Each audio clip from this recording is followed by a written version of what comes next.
Welcome back, everybody, to Radio Free Urbanism.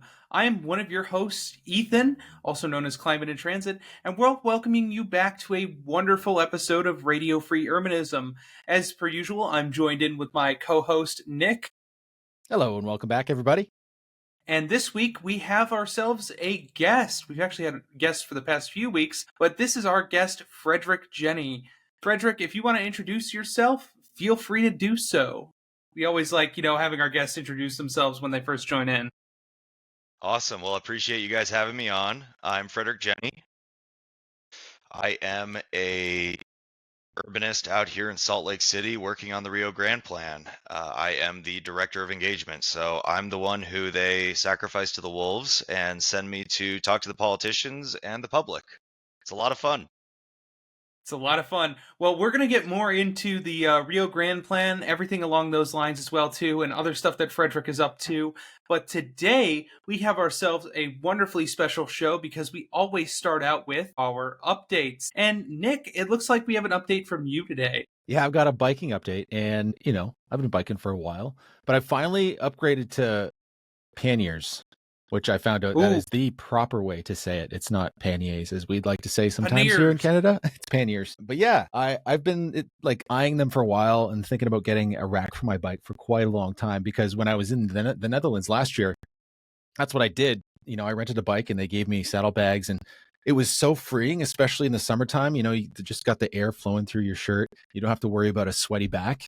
It's been fantastic. I'm really enjoying the saddlebags. I don't know what the brand's called. It's like Orient or Olent or something. I don't know. It's some German brand. Every saddlebag you see is typically these ones, waterproof bags. But man, it's such a game changer. Just so much more stuff I can carry. And the reason why I got it, because I had to pick up cat food on the way home from work. And all I had was like a 4-kilo bag. So I was like one-handing this bag of cat food. And I was like, I need a more elegant solution than my little backpack and just holding this while I'm riding my bike. So yeah. I can hold lots of stuff. Anyway, highly recommend panniers. Yeah. Definitely a recommended item to get for any bike, and a rack as well too. Also another staple, or a front basket. Really, really nice to always have that, cargo space and being able to carry stuff. Yeah. Frederick, do you have panniers on your bike? I have a bike. I don't know. Yeah, I have a small little satchel bag for work on my bike over there. Sorry, I had to take a look at it to remember what I had. It just sticks on the side, little rack. I've been told that I need to get another one, so I have one for one side and one for the other, like a saddleback, and then I can go get groceries and all that stuff. But I just haven't quite gotten into the biking as much as I probably should. It's just really cold here in Utah sometimes in the winter, and you just don't want to go out in it. That's fair. You don't have to either. Yeah, that is fair. I'm having problems. Like even now it's getting below zero here in Vancouver. We got snow and ice on the ground, and I biked to work the other day, and biking to work was fine. But on the way back, it was raining and cold, and my hands were so cold. Like I had my gloves on, but I was like, I need to upgrade. I need to get some of those bar mitts, or the pogies, or I need to get some actual like mittens instead, because it was bad. Like you get inside and your fingers are like in pain. Oh God. Yeah. It's important just to have good stuff to wear, right, when you're frostbiking. Oh, definitely. Yeah. Winter cycling does take another degree of stuff to add on, but you know what? It can be just as rewarding as summer cycling. Don't forget your studded tires either, especially if you're dealing with ice. Yeah, definitely. You got an update here, don't you, Ethan? I do have an update. So I went to a fun little event last night hosted by the Association of Oregon Rail and Transit Advocates. And it's their little monthly get-together that they host called Transit-Oriented Drinking. So some wonderful TOD. And you know what? I gotta say, super fun to be able to talk to people from my community, talk about rail, talk about bus service, transit, and just all over the state. Truly, truly incredible experience getting to talk with a bunch of other like-minded people and, getting to enjoy the evening as well, too. And as well, getting out on a weekday. I mean, there's nothing better than doing that and finding something to, add a little bit of enjoyment to, the normal work week.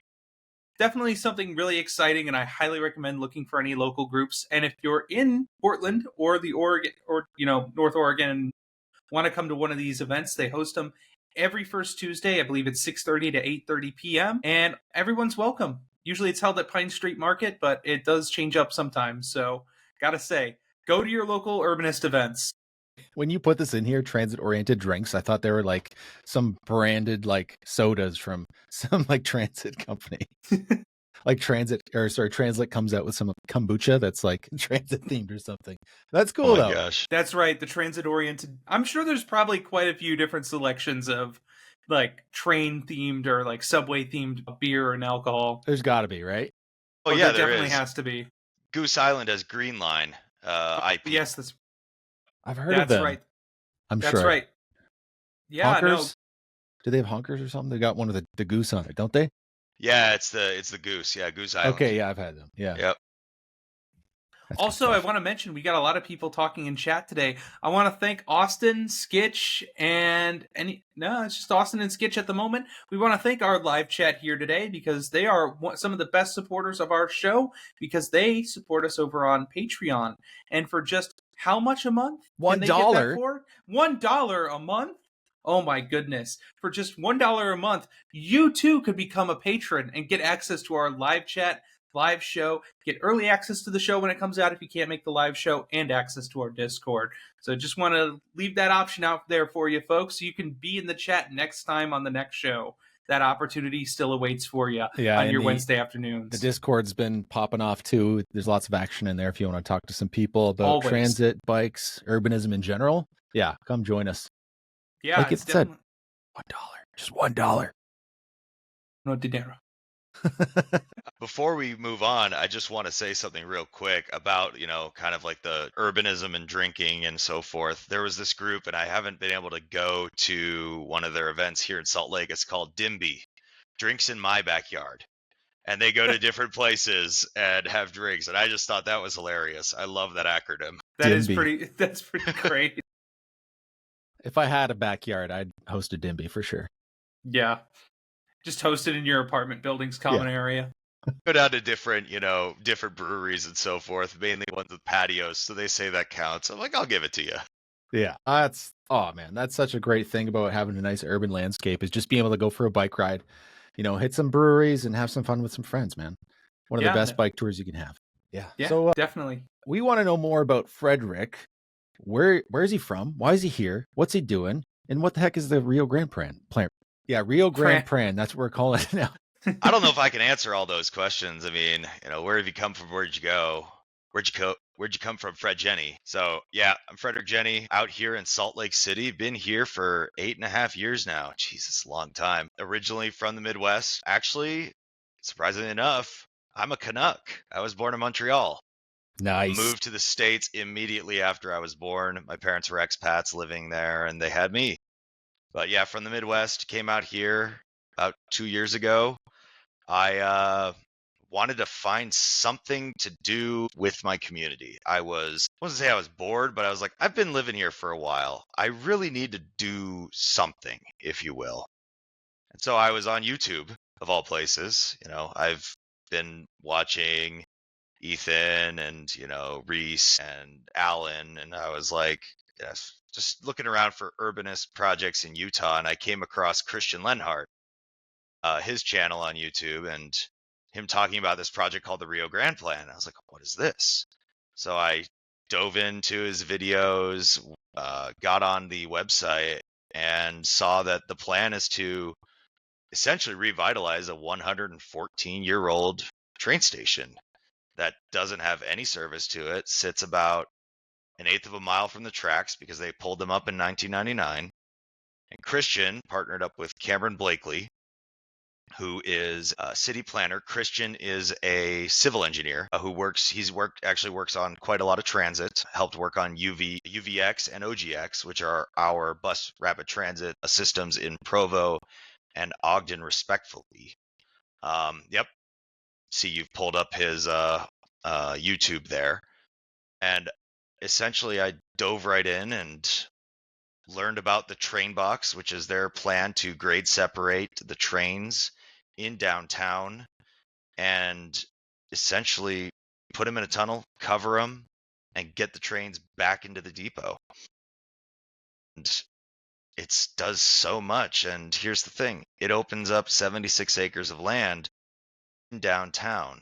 It's a prime type of deal for everybody. And so I think the video you just loaded up, once you get past your ad, right, is Cameron Blakely talking about the Rio Grande Plan.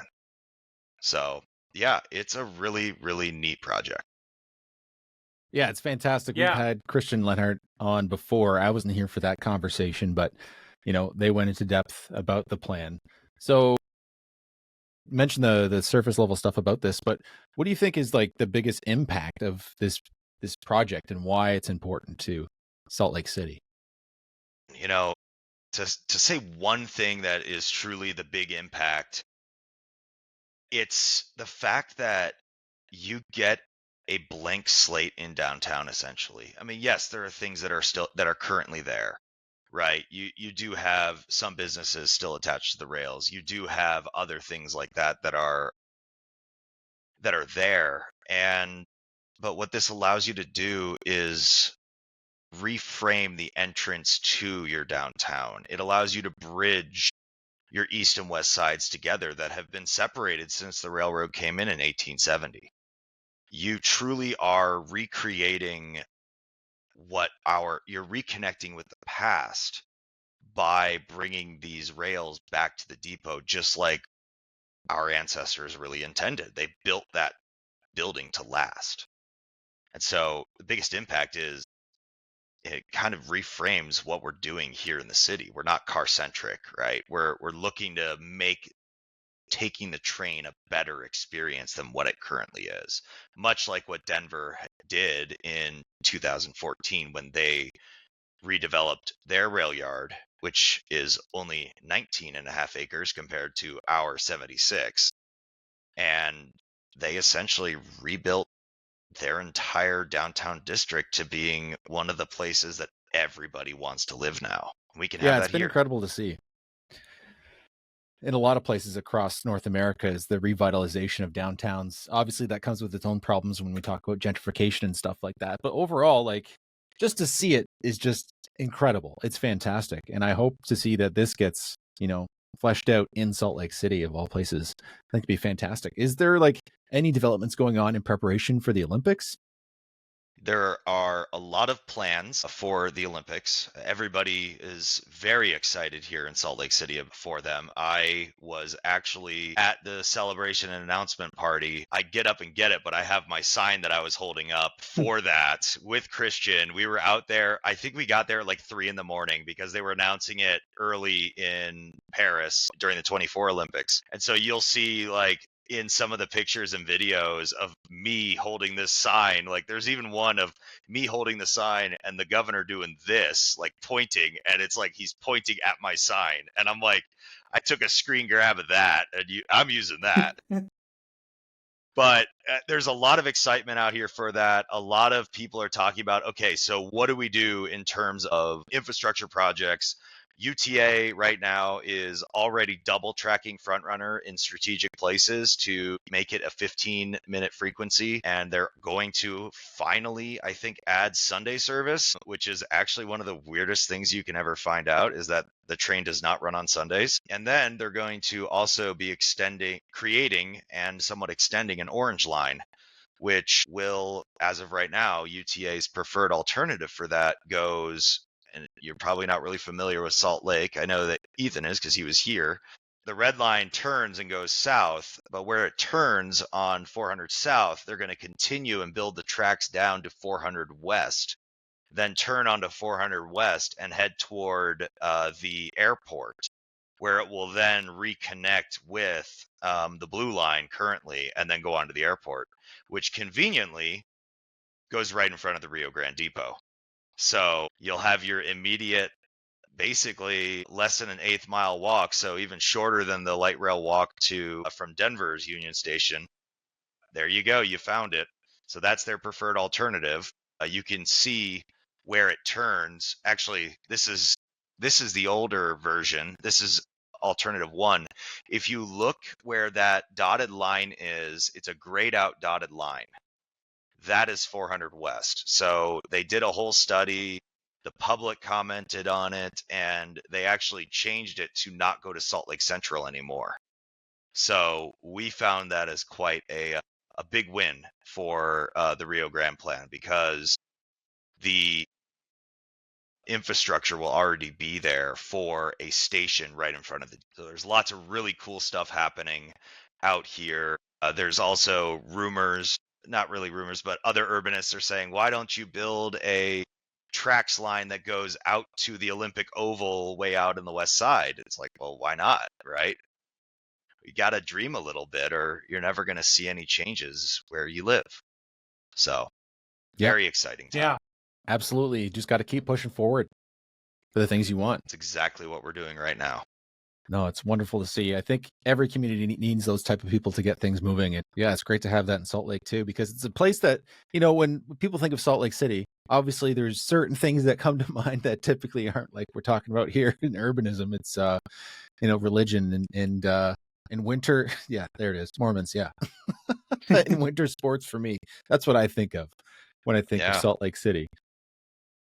So yeah, you're probably not thinking of tech hub and really walkable area. I mean, again, Ethan was out here, so I walked him all around the city a little bit. But it's hop on, hop off. There's bars. There's a lot of really good, lively things going on here in Salt Lake. But ironically enough, the people who live out in the burbs are like, oh, Salt Lake City is terrible, because they drive by it on the freeway. And when you look into Salt Lake City, what is the first thing you see? A giant rail yard that is not really used. So that's why we're saying, let's reframe how people see Salt Lake City. That's fantastic. That's awesome. Yeah. Salt Lake is really ripe for infill development, and the Rio Grande Plan is definitely right up there. Yeah. And I think what's always good about these projects is when they actually do get finished, is that they just serve as a perfect example for other places across the continent, because I think that's like the case for so many of our downtowns, is there's just so much empty space that's not being used, or not being used well, for sure. Parking, hello. Yeah, there you go. But like, you look at so many cities from the air and you're just like, why? Like, what the hell? Like, I'm from London, Ontario originally, and like, that's a thing that really surprised me when I really looked at it from the air. It was like, wow, like so much of the downtown is just empty parking lots. Not even the parking lots that are being used by people driving. They're just empty. It's crazy. So yeah, I hope this works out. But Ethan, do we have any more questions for Frederick before we move forward? Do we have any more questions from Frederick? Yeah, Frederick, if you could pick your favorite tracks line, which one are we going with? Oh man, favorite tracks line. I really do like the Green Line, mainly because of it is also the second youngest. The streetcar I do count as a tracks line because it does run its own right of way. But I think the Green Line is my personal favorite because it goes to the airport, it connects into downtown, and then it also goes out to the Maverick Center and West Valley. And I think that is a really valuable line, mainly because of the airport connection. And it has some really nice trains. I was going to say the Blue Line because the older trains are really cool, and they're also going to be getting the new Stadler trains, which is again another thing that UTA is doing in preparation for the Olympics. They're replacing their high boarding with level boarding finally, so we'll all be level boarding here in Salt Lake. So a lot of really cool stuff, but Green Line for sure. Exciting. Is that like an actual metro? So it is it's a cross between light rail and streetcars. Okay. Here in Salt Lake. So in some places they run in dedicated right of way, in other places they run in the median of the street. And I know that Ethan really, really loves our station setup in the middle of the street. Oh yeah. I'm sensing a little bit of sarcasm there. Sometimes you get some interesting stations where they're right in the middle of 6-lane Strode. Yeah. But I would have to say that Trax is probably most comparable to other systems on the West Coast in terms of light rail, but probably the most similar is Max here in Portland. Very similar system where you have highway median running sections where it runs fast, and then sections running through city centers where it's moving considerably slower, but still moving. Nice. They just really need to get signal priority done out here, because right now they don't have signal priority. A tunnel would be really awesome, but Yeah, well, I think the first thing I want is a train box, and then we can talk about getting a light rail box, Yeah. Yeah, we'd love to see it. All right. Before we move on, could you just give people any information if they want to learn more about the Rio Grande Plan and where to find you? You can tell them now. Yeah, so the best way to learn about the Rio Grande Plan is to go to riograndeplan.org. That'll take you to our website. There you can basically get access to all of the information. You can contact us, find ways to reach out to your elected officials. You don't have to be from Utah to contact the governor. Surprise, surprise. You can actually reach out to other people. May not take it as seriously, right? But it still all matters, and the conversation needs to happen. You can follow us on social media. I run the Instagram, so if you ever interact with the people on Instagram that you're just interacting with me, we are on TikTok. I don't know for how much longer we will be, but I don't think anybody does. We also have Christian's YouTube channel. We are on LinkedIn, and I think that's pretty much it. Feel bad if I forget anything else. Is it possible to get that snazzy T-shirt that you're wearing right now? So here's the fun thing. We finally are forming a nonprofit because we actually have taken on a small project that we have to finance a little bit. So we're filing the paperwork for a nonprofit, and then we are going to have merch on sale soon. So be on the Brilliant. lookout for that. Lots of Wonderful. really big things happening here soon. And like within the month or so, we're going to be really, really busy here. So if you guys can jump in and help and spread the word, it's a really big deal. Excellent. Yeah, I think Yeah. that helps a lot too. Is merch, because it just gets conversation started when people are wearing like a T-shirt. Like, what is that? Well, I mean, I actually do have sitting next to me, I have some of our postcards that we use to send to elected officials. This one is AI generated, but with Photoshop, so we count it, we accept it. But then there's also this is the Rio Grande terminal idea from some students where they turned the through station into a terminal station. I do know that James out at the Greater Denver Transit is like rolling over, like, no, don't make it a terminal, please. Just keep it as a through station. So, but yeah, we've got lots of really neat stuff from over time. Like, this is a little maybe oversharing, but I have a small thing that maybe one day it'll all be in a museum, but it's like, articles and our booklet, which you can download from the website, that'll give you lots of really, really cool information, cool pictures. I haven't gotten the pop-up book yet, but we'll get there.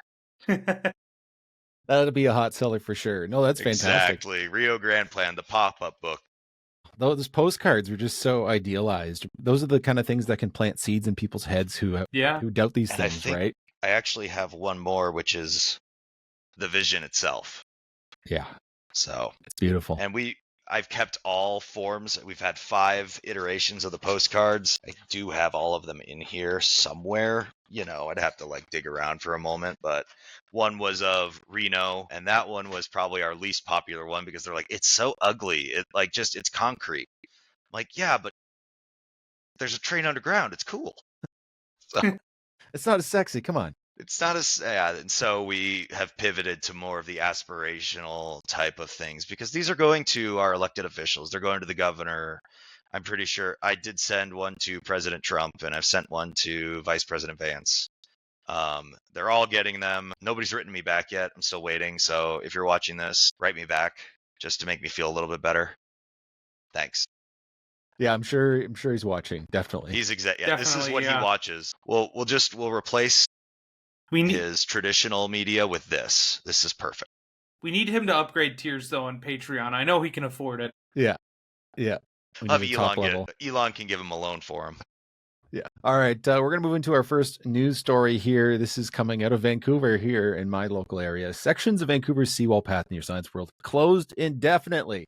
What the fuck? Okay, I woke up to this morning. I was like, what the hell is going on? This is something we talked about a while ago. I mentioned about around Science World. I'm going to share a video here on the screen if anybody wants to see if they're watching. On YouTube, you can check it out here, which is really sad. So this is Science World here. I'm just going to show it up. But yeah, the city of Vancouver says a deck path near Science World must be closed after a concerning structural assessment. As of Tuesday, November 4th, the path along Falls Creek is closed until further notice due to safety concerns. The path will remain closed while it assesses the condition of the aging expo deck structure that supports this segment of the Seawall path. And the planning for this is the deconstruction plan right now for on-site actual work is not until 2028 to 2032. That's like deconstruction plans. So the city will continue to inspect and monitor the structure to ensure public safety.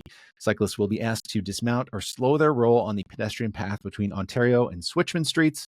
So, yeah, this is not good. And at first, when you read the headlines, it looks really bad. And you're like, guys, wait.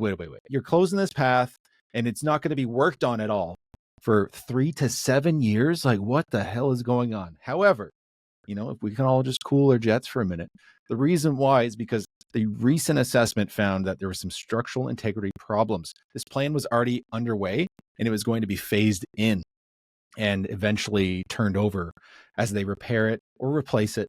And that was the plan originally. The problem is, they've had this sudden thing pop up where they found that the structural integrity was under question. So for public safety, this is a good thing. And the reason why I really wanted to bring this up was basically because of the actual diversion that they've put in here. So if you're looking on the map here, you can see that there's a section of seawall that's been X'd out. And that's basically, this is one of my favorite parts of the seawall when you're riding along False Creek. It's beautiful. Got Science World there lit up. It's beautiful. And it sucks that it's not there anymore and we can't ride there. But the fact that they do think about detours in the city, for the most part, is very good. They do a great job of making sure that cyclists have detours along major routes.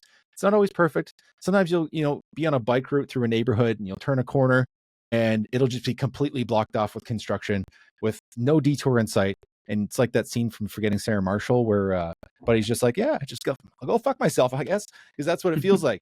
But a lot of the times they really do take care, and it's not as impressive as they do in the Netherlands with their detours, but they do a good job, and I really appreciate that from the city for just thinking about that. But a big loss of this is actually so much of this space that here in green around Stanley Park, or around Science World, is that this is public space. This is a place where people come hang out, they have a drink, they go with their family to play at the park.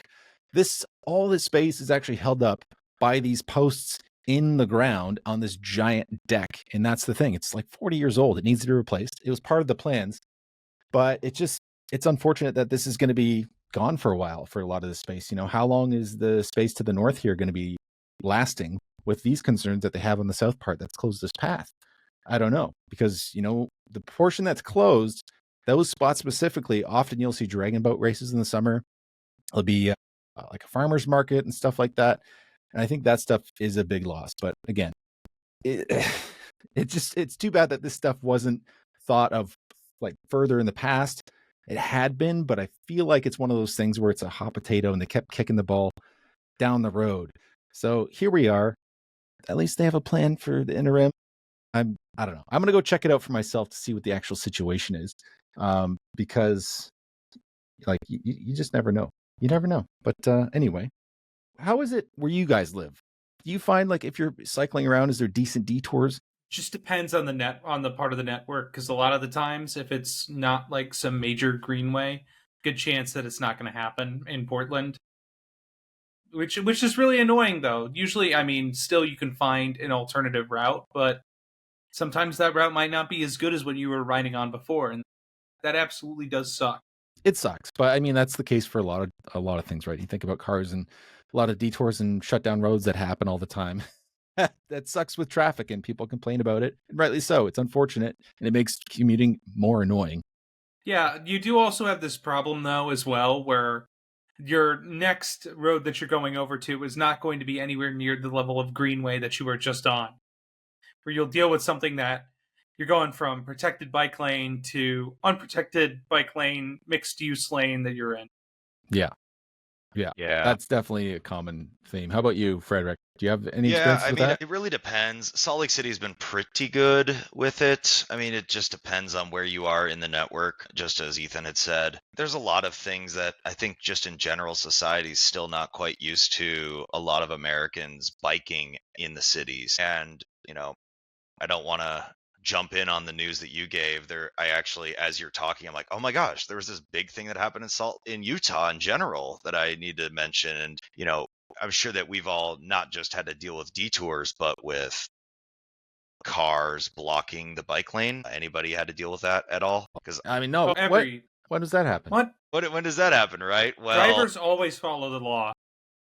so there's this group here in Utah called Bike Utah, and they've been working to get this bill they call HB 290, and it will prohibit drivers from operating vehicles or parking within bike lanes, with exceptions for snowplows, mail carriers, buses, and emergency vehicles, setting a statewide standard that cycling facilities be kept clear and navigable, which is a huge win. It has gotten out of committee and is now going to the House floor. And so, because we're in our current state process, but it was a big deal that it got out of committee unanimously. So it got a full unanimous vote and it's going to the floor. So yeah, it's tough now, but I'm hoping with this bill, it's going to be a lot better and more obvious, because I also hope that this doesn't just include drivers, but construction workers who just decide to leave their orange cones in the bike lane because, well, it's not a car lane. Yeah, no, that's fantastic that they've actually put that through. Do you think that's actually going to make a difference? That's the thing that always makes me question. We can make all these rules, but until there's actual barriers in place, it seems that it's basically impossible to actually keep drivers out of bike lanes. Well, they get a parking ticket for this. So Yeah. what you're going to start doing is the police and will start enforcing it. And, just like with speed limits, or when they started enforcing drinking and driving back in the 80s, now, compared to the back then versus now, since it's enforced, it's been a reduction in that. You're still going to have the random person who just doesn't understand that this isn't a turn lane, it's a bike lane. You're going to always have those type of people, but I think it's the start of showing that, yes, bikes are in this spot, you have to respect them. It's not, and yes, paint is an infrastructure, we all know that, but this is a step. And I think just the fact that the state is doing that is a big deal. Yeah, you're right. Yeah, taking steps. It's all about championing the wins that happen and celebrating those, because it's all about the little things, right? It is all about the little progress. things. And it has to be a blanket thing, right? Because you can't just be in one city and they enforce it and another city doesn't. It has to be an overall blanket, because then you're going to confuse cyclists, you're going to confuse drivers, and nobody wants to be confused when they're operating a large vehicle. Absolutely. Yeah. Yeah. So I'm gonna say that here in Vancouver, this is, like I said, it's good that they've planned out a detour. It doesn't sound great that they're making one of the spots go across an actual pedestrian path. Asking people to get off their bikes is not great, especially when this is a major route that a lot of people use for their commuting. It just makes it more inconvenient to bike, as it already is in a lot of places here. But it's relatively thought out well, and I like that. So that's great. That's good. And from there, I think we can move on to Ethan's next story we got in here. Definitely. So we're going to head a little bit further south in the Pacific Northwest, and we're going to come over to the state of Oregon. So recently, following this election, Oregon has had a lot of rail-friendly politicians enter both local elections, such as Portland city elections, as well as the state government down in Salem. And as of recent, we've actually had a few different House bills within the state to help facilitate the growth of passenger rail within the state of Oregon.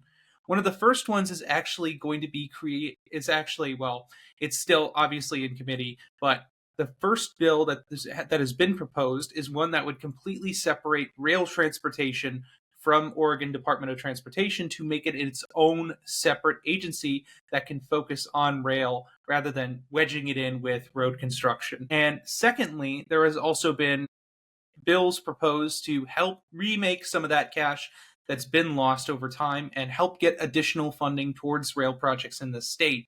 Some of them include raising existing taxes, and other ones include instituting new ones on vehicles as well to actually generate some of this revenue. So the gas tax has become a lot less effective over the past decade and a half, with EVs starting to really take off in North America. And so the state legislator is looking at ways to actually, deal with that and make revenue from the citizens who drive on our roads to actually turn that into revenue that we can use to build passenger rail. A lot of the statements that have been made in these bills are that state rail is inadequate within the state. passenger rail especially, and that it's incredibly delayed. A lot of this as well too is directing funding towards improving the Cascade Corridor between Seattle and Vancouver. And yeah, it's just really exciting to see this level of support coming for rail from the state. Oregon, in general, for its funding sources, has been pretty lackluster when it comes to funding the Cascades corridor, and it seems like the state really wants to pick up and actually help support ridership on the corridor because south of Portland, between Eugene and Portland, ridership in terms of trains that run on that corridor, there's only like I believe it's 2 round trips a day between Eugene and Portland, which is quite lackluster, especially compared to the amount of trains that go between Portland and Seattle, where it's almost hourly at this rate. But the goal is additional funding for state rail, looking at different corridors in the state as well, and not just the Willamette Valley, where most of the population lives, and also to create a actual separate agency that can focus on both passenger and freight rail and making it better rather than lumping it in with the road transportation. That's fantastic. That's So amazing.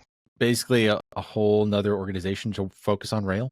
Yeah, it'll be a whole separate organization within the state to actually focus on, generating those projects for rail. That's awesome. It sounds a lot like I was just saying, like, this is what we need, especially along this corridor, is like just make each one its own powerhouse so they can start working together. We can get a high-speed rail down there. Oh my God. Yeah. There's a lot of proposed funding as well to kick up towards actually studying the corridor between on the Cascades for high-speed rail. I believe additional funds to study it because I know Washington already kicked up some funds, but a lot of it is creating that international and interstate agreements between the states and the province of British Columbia to actually improve the Cascades corridor because a lot of people who don't live in the Pacific Northwest don't realize how important of a rail connection it is and how easy it is to actually it's one of the more obvious corridors. It's a straight line of cities all along the coast. Yeah. And each one of them has a pretty great downtown to roll into. Oh, definitely. Sorry, Frederick, what were you going to say? Well, I was going to say the idea of splitting off the rail from the road, it sounds a lot like what Virginia did recently. I think they did it, I think 2 or 3 years ago, they did the same thing where they made it, I believe, a cabinet level position underneath the governor and self-funded in its own line item. And that's why Virginia has really started to advance their rail. I think they bought a line from CSX, and I think they're even looking at buying one from Norfolk Southern to get the Shenandoah Valley. And the ability to really get the rail out from under the road gurus is a really big deal. And yes, I'm looking in the chat, the S line between Richmond and Raleigh, that was also headed very much by those two states to get. Yeah. I think they got $1 billion from the infrastructure bill. Yeah.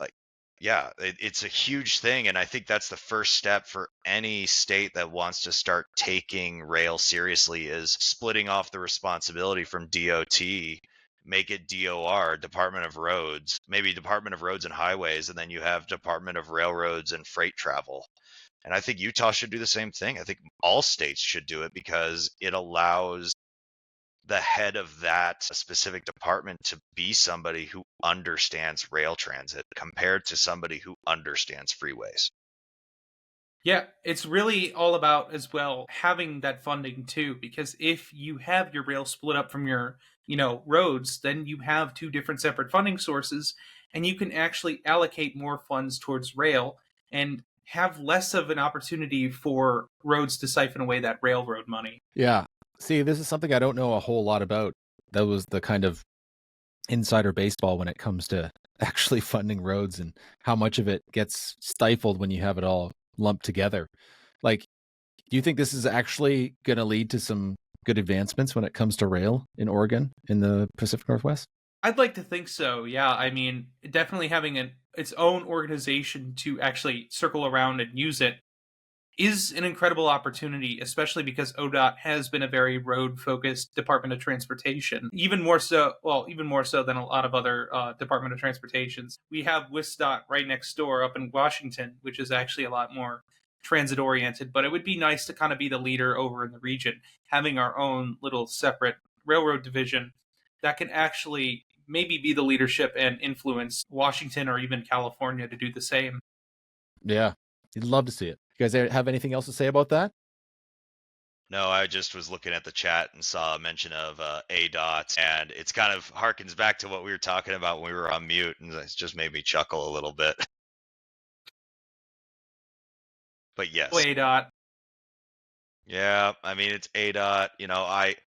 Look, UDOT is really good at making roads and keeping them on budget, and it's awesome. So let's just do the same for trains. Just saying. That's not a bad idea. Yeah. I think we're all on the same page here. Yep. Yeah, I think we're all agreeing. We got a quick story here before we get into the listener mail, and this is coming out of Calgary. This is a listener submitted story from Jen Hall. This is coming from CTV News. 11 stolen bikes worth $70,000 recovered from suspected Calgary chop shop. So the police seized 11 high-end bicycles worth approximately $70,000 as part of an investigation into a suspected chop shop. The online stolen property team launched an investigation earlier this month after officers became aware of a man believed to be selling stolen bicycles. So there was a 2024 break-in in September in a downtown apartment complex, and these bikes were part of the theft. So, yeah, this 27-year-old man was charged with possession of stolen property, over $5,000 in trafficking stolen property. And the reason why we bring this up is, one, because somebody do some quick math. How much is each of these bikes worth at $70,000? About 7,000 each? Something like that, almost? It's a little bit under. Just about, yeah. Yeah. I don't think I've ever owned all of my micromobility devices I've ever owned in my entire life have added up to $7,000 yet. Maybe it's getting close, but still not there. That's a lot. Have to be triathlon bikes, Yeah. Like those things are like carbon fiber, everything. Well, if you look at the photos, they're all mountain bikes. So these are just high-end mountain bikes. Some of them might be electric. I can't tell. It's hard to tell these days. They've got these batteries that are so thin that they fit in the tube. But yeah, these are all mountain bikes, and that's what's scaring me, because I've had two, they're not high-end, but just hardtail mountain bikes that cost maybe $700 to $1,000, which were great. And I can imagine paying over $5,000 for one bike is just bonkers to me. I know since COVID, the market went insane, but still, that's wild. It's insane. I mean, but Yeah. can I see the irony of bikes being in a chop shop? Normally you'd think that would be reserved just for cars, but hey, bikes are getting more attention nowadays, I guess, right? Oh yeah. Now we get in everywhere there's a car. And when they're worth that shops. much. Yeah, when they're worth that much, it makes it all the more reason to steal them. I've had a bike stolen where I remember, catching the guy in the act. My bike was already gone, but he was taking apart another bike to steal the fork, and I tried to apprehend him, and he ran away. This is my early 20s, but wouldn't have been able to run away if you had your bike. Honestly, God damn, he got all the tricks. He knew how to stop me. But the reason why I want to bring this up is why it's important to have your bike registered. There's lots of different organizations that you can register. Sometimes it's just a police force in your city that has a registry, but often there's an organization that will basically work with police forces where you can register your bike.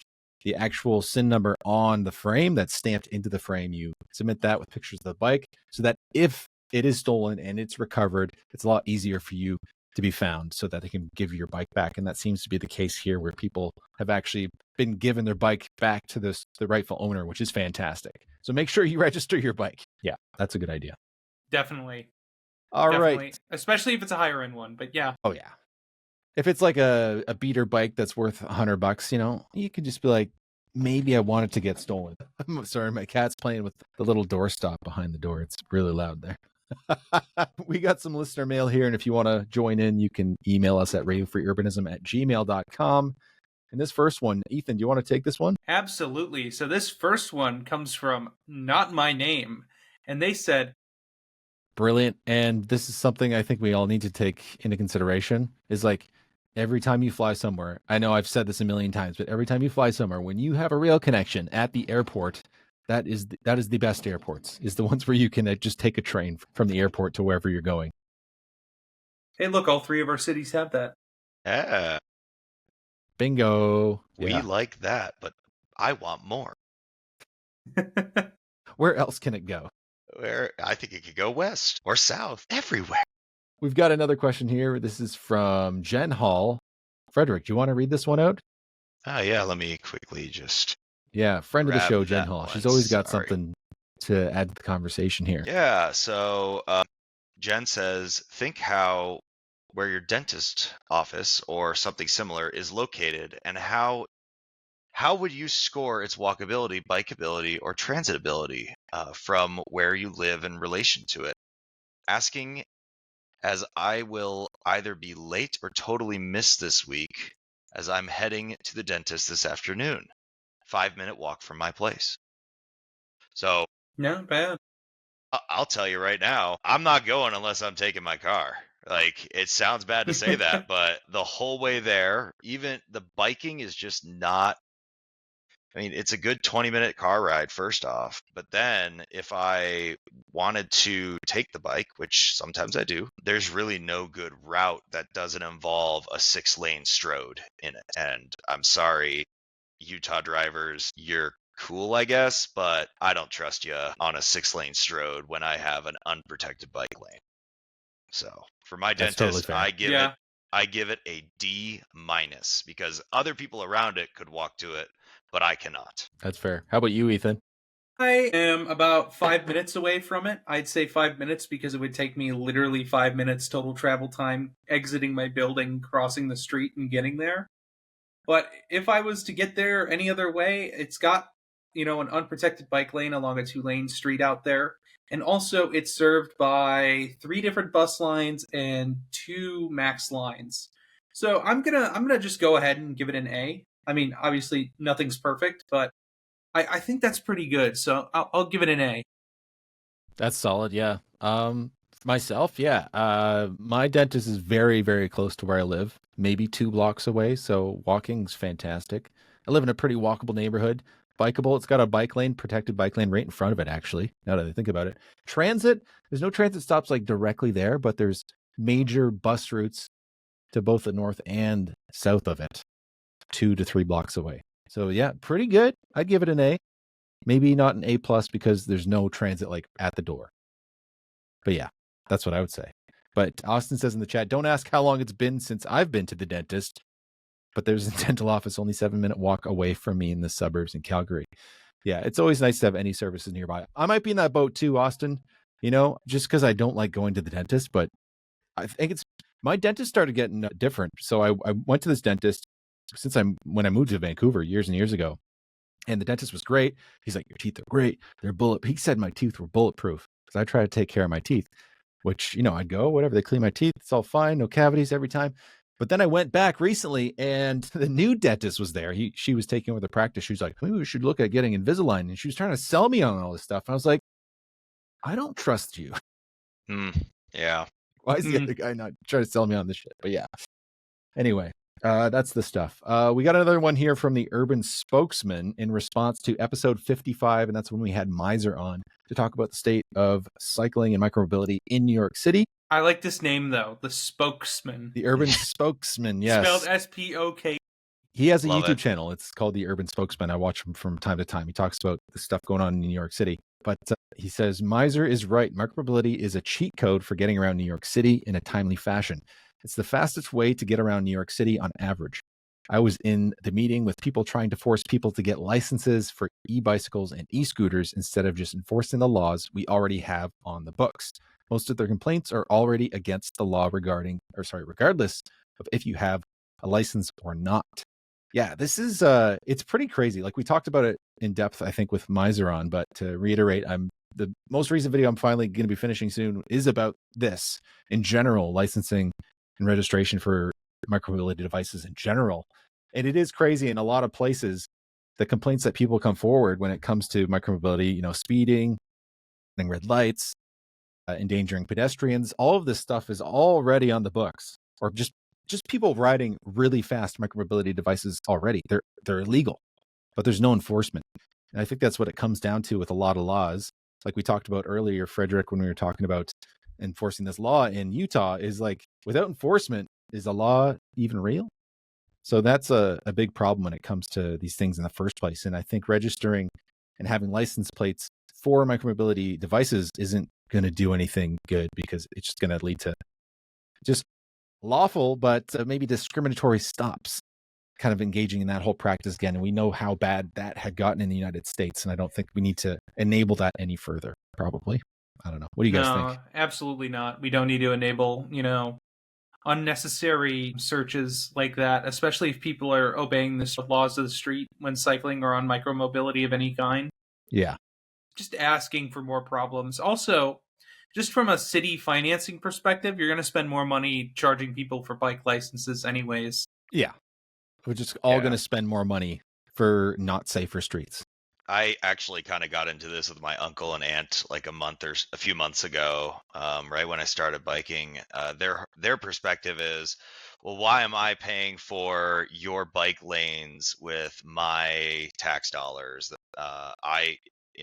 You're using my road for my car and I'm paying, whatever. So you should also have to register your bike and register and get a license for it. And I was like, because then they said, well, we'll just dump that back into the bike lanes. I'm like, I don't think that's how that works. Like, I don't believe that car registration covers even close to what we spend on roads, and there's no way that even the gas tax covers it. Like, we all know this, and it's just another way to nickel and dime people, and in my opinion, take away that freedom that, it's funny, everybody always says cars equal freedom. Well, only using the same system, right? Everybody uses the same system. It's not freedom.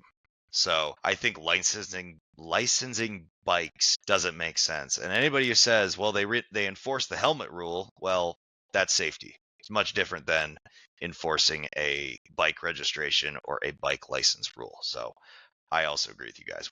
Shouldn't happen. No, yeah. We've gone over this many times. Like, I always remember the one study from CAA in Ontario looking at the prices, or at least the cost that drivers pay to drive in Ontario, only cover between 60 and 70% of the highways. If it all went to building the highways, it doesn't cover it, let alone the actual local streets. So yeah, nowhere close. And honestly, it's one of those things where it seems common sense, and this is something that lately is just really grinding my gears. Like, I saw a YouTube channel literally called like Common Sense something, and it was just right-wing stuff, and it all made sense. You're like, oh, yeah, if it says common sense. If something says common sense, there's a good chance they're lacking it. Honestly, and not even that. Like, okay, something might seem, if someone says common sense, it seems obvious, or it seems like usually the thing they think is common sense is just going on here. Sorry, there's the cat's going crazy in the back. I don't know what she's doing. If someone says common sense, it's just that it seems obvious when really it's not. You need to take some critical thinking, go down the line, and find out that it's not what it seems to be. And I think that's one of those things where you don't realize all the externalities that come with building this infrastructure that leads to having lower taxes and having healthier population, and then ending up spending less money overall in the end. That's the big part. Yeah. Anyway, that's what I was thinking about. But yeah, you're absolutely right. I think if we want to license e-bikes and scooters, I think it should only be for the ones that go super fast. The old over 30 kilometers per hour, something like 20 miles per hour, something like that. I think that's totally fine. I think that's fair. And then it would actually push people away from those, which are often more dangerous. And I think that's okay if you're saying, hey, this e-bike can go up to 45 kilometers per hour, like over 30 miles an hour. You need to have a little license plate. I think that's fine. I think that's fine. It's a moped at that point, isn't it? Yeah, exactly. Like, it's electric moped. It's an electric moped. Electric motorcycle. Yeah. Honestly, at some speeds. Yeah. I think that's totally fine. They do that in Europe, all across Europe, and it seems to work out great over there. So maybe that's the idea we should go down. Anyway, any more comments here? I got a Wug Mug coming up, sort of, but yeah. It looks like you got a Wug Mug coming up. But if there's anything else we want to talk about, anything else at all? Good. Perfect. I think we've had a really good conversation. I think so too. We have. I think we've had a wonderful one. Nick, go off. All right. It's a Wug Mug adjacent. What grinds my gears? Something's been grinding my gears adjacent. And I want to say something. So and if you'll indulge me a bit here, I'm going to get on my sanctimonious soapbox a little bit. So don't get too hung up on that, but it's going to sound a bit sanctimonious. It is what it is. But anyway, this is something that's in response to messages that I get and messages that I see in reply to Safe Streets advocacy or content which displays vulnerable road users in hairy situations. I occasionally post things like that. And something that gets lost in the mix, I think, a lot is the audience that are replying to these often seem to fixate on the person making the video, like me. They'll say like, grow a pair, womp womp, stop crying, you're a grown man, you can handle it, blah, blah, blah, blah. But I'm not doing this for me. Like, we're not doing it for us. I'm not sharing videos of close passes because I want drivers to be shamed for it. And like, I'm not highlighting brand new, beautiful bike intersections because I think it's for the benefit of middle-aged men on road bikes. Like, that's not it. We do this to put a spotlight on the situations that we regularly deal with. These are the moments that scare the shit out of us because they are keeping the vast majority of people who would otherwise get on two wheels from doing so. So these interactions on our streets make a parent decide that their kid shouldn't be biking to school or even for themselves. And rightfully so, because it's dangerous out there. So we celebrate the beautiful wins, the changes that lead to the world we know is possible for the people who can't, and especially for the people who aren't here yet. You know, I think about my nieces, my nephews, and my future family, along with everybody else's. That's why we're doing this. That's why we're sharing these things. And it's like that old Greek proverb goes, a society grows when old men plant trees whose shade they'll never sit under. And that's it. And I know it's sanctimonious here, but like that's why we're doing this. I don't know if you guys feel that way, but that's why I'm here. Yeah. I mean, it's because we want to make a change in our communities for the better. I mean, I don't care if I see the changes in my lifetime, so long as they happen. I would like it, but I'm okay if I'm not, as long as this work goes towards the next generation. Completely agree. And I mean, I'm not going to see this. Like, I'll be honest here. I will probably not see a high-speed train pulling into the Rio Grande Depot, but I could still get it ready for that. Yes. We can still make a difference for everybody in our community, because it's not just the future generations, right? It's even, today, it's your grandmother, it's your mom, it is your future kids, but it's also your neighbors. It's people who you don't know. It's what we are trying to do is just make things better. And as you were talking about new bike intersections and how things scare the crap out of us, and I'm trying to be nice, and I've got to make sure that I don't use my curse words because I would really be using them. It reminds me of something that happened here in Salt Lake a few years ago. I think it was just after COVID. I think she was probably, early teens, was riding her bike in an intersection, wasn't a protected intersection, and a car just ran her over. Like, just straight up ran her over, and she died. And only then did the city actually go ahead and make a protected bike lane or a protected intersection there. And that's why we do these things, because that little girl should still be alive today. Mm-hmm.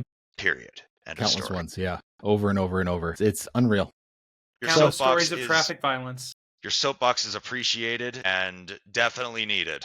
Let's just keep shouting it from the rooftops over and over and again, and eventually it'll get through. Someone will listen. To be listen. working. Yeah. Someone. Yeah. The Dutch figured it out, so let's keep screaming like they did, and hopefully we can make the changes over here as well in that direction. Yeah. Anyway, that's my little thing. So this has been RFU. Should we close out the show here, Ethan? I think we should close out the show here. I think it's been a wonderful show. Frederick, thank you so much for joining us. Folks, thank you so much for listening in as well, too. And if you want to help support the show, your views are already great enough. But if you want to do a little bit more, we have our Patreon as well, where you can access our live chat and get into our Discord, where you can interact with us and share with us stories. If you want to reach out, recommend any topics or anything along those lines, reach out to us at radiofreeurbanism@gmail.com. And you can find us anywhere. We normally record on Wednesday afternoons, and our episodes are out on Thursdays. But, Nick, is there anywhere where the good people can find you? Oh, yeah. You can find me at Nick the Door on YouTube, Instagram, and Blue Sky. My name is Nick Laporte. Passing it off. Frederick, why don't you tell the good people where they can find you? Well, you could find me really just on Instagram at the Emperor's Artist. You can go ahead there when I am not posting on the Rio Grande Plan Instagram. I'm posting Warhammer paintings and other things like that. Sometimes train things, but yeah, I'm your closet nerd here. Oh wait, and not really closeted. So yeah, that's my main one. I really don't do other social medias other than Instagram right. So you can find me there or send me an email if you want. My first name, Frederick, the letter M, and then Jenny, all one word, at gmail.com. Perfect, perfect. And folks, you can find me at Climate and Transit on pretty much every platform. Also, on top of that, I need to make an announcement that I am streaming on Thursday afternoons at 5 o'clock. So if you ever want to tune in for me live, it's always the next night after we record Radio Free Urbanism. So you can get it in the morning on YouTube and then come to the stream at night. But folks, thank you so much for tuning into this episode. It's always a joy being here and being with you people. And as always, train good, car bad. Two wheels good.